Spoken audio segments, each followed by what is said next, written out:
மக்கள் திலகம் எம்ஜிஆர் 1972 அதிமுக கட்சி ஆரம்பிக்கிறார். 1974 பிப்ரவரி மாதம் அப்பொழுது சட்டசபை இடைத்தேர்தல்.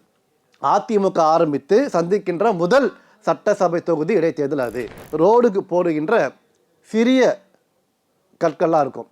அந்த கற்களை எடுத்து வீசுகிறாங்க. தலைவர் பேசிட்டே இருக்கார்.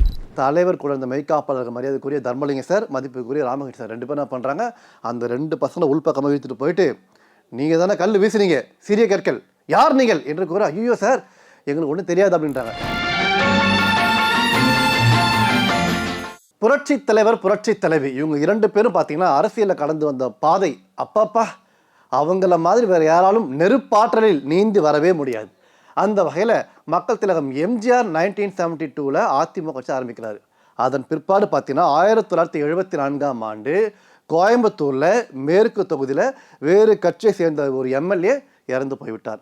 அதனால் 1974 பிப்ரவரி மாதம் அப்பொழுது சட்டசபை இடைத்தேர்தல். அதிமுக ஆரம்பித்து சந்திக்கின்ற முதல் சட்டசபை தொகுதி இடைத்தேர்தல். அது அதன் பிற்பாடு புரட்சி தலைவர் எம்ஜிஆர், அவரோடு இருந்த மரியாதைக்குரிய அரங்கநாயகம் சார் மற்றும் மதிப்புக்குரிய ஜே.பி. ரையா அவர்கள் மற்றும் தலைவருடைய மெய்காப்பாளர்கள் மரியாதைக்குரிய மதிப்புக்குரிய தர்மலிங்கம் ஐயா, ராமகிருஷ்ணன் சார் எல்லாருமே கோயம்புத்தூருக்கு போகிறாங்க. எங்கே சூலூர் தொகுதியில் பார்த்தீங்கன்னா அந்த 2 பக்கம் மக்களை பார்த்து பேசணும். தலைவர் வேன் நின்று பேசணும். கூட்டம் என்றால் கூட்டம், அவ்வளோ கூட்டம்.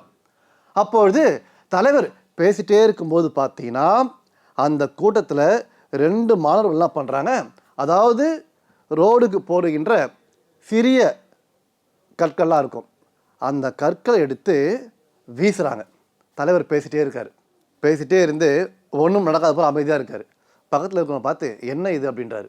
அதன் பிற்பாடு தலைவர் கூட இந்த மெய்காப்பாளர்கள் மரியாதைக்குரிய தர்மலிங்க சார், மதிப்புக்குரிய ராமகிருஷ்ணன் சார் 2 பேரும் என்ன பண்ணுறாங்க, அந்த 2 பசங்களை உள்பக்கமாக இழுத்துட்டு போயிட்டு, நீங்கள் தானே கல் வீசுனீங்க, சிறிய கற்கள், யார் நீங்கள் என்று கூற, ஐயோ சார் எங்களுக்கு ஒன்றும் தெரியாது அப்படின்றாங்க. ஜனங்களாக பார்க்குறாங்க. உடனே எல்லாரும் என்னது தலைவர் எம்ஜிஆர் மேலே சின்ன கல்லை தூக்கி வீசி எறிகிறாங்களா அப்படின்னு சொல்ல, இருங்க நாங்கள் எம்ஜிஆர் கூட்டிகிட்டு போகிறாங்க. தலைவர் என்ன பண்ணுறாரு, யார் நீங்கள், ஏன் இப்படி பண்ணீங்கன்னு கேட்குறாரு. ஐயா, அதாவது ஒரு சில பேர் இந்த மாதிரி பண்ண சொன்னாங்க, காசு கொடுக்க சொன்னாங்க, அதுக்காக தான் பண்ணோம், எங்களை மன்னிச்சிருங்க அப்படின்னு சொல்ல தலைவர் என்ன பண்ணாரு, கல்லூரி படிக்கிறீங்க நீங்கள், ஆகவே படிக்கும்போது படிப்பில் மட்டுமே நீங்கள் கவனத்தை செலுத்த வேண்டும், அரசியல் வேண்டவே வேண்டாம், ஏனென்றால் அரசியல் தெரிந்து கொள்ளலாம், ஆனால் அதில் வன்முறை இருக்கக்கூடாது அப்படின்னு சொல்லிட்டு அவங்களுக்கு புத்திமதி சொல்லி என்ன பண்ணார் தெரியுமா. இதை நீங்கள் கேட்டிங்கன்னா புரட்சி தலைவர் எம்ஜிஆர் மாதிரி ஒரு தலைவரை பார்க்கவே முடியாதுன்னு சொல்லுவீங்க.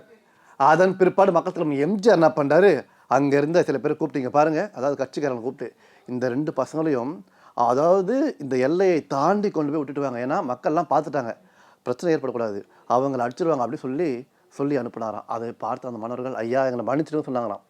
இதோடு மட்டுமல்லாமல் அதன் பிற்பாடு எலெக்ஷன் நடக்குது.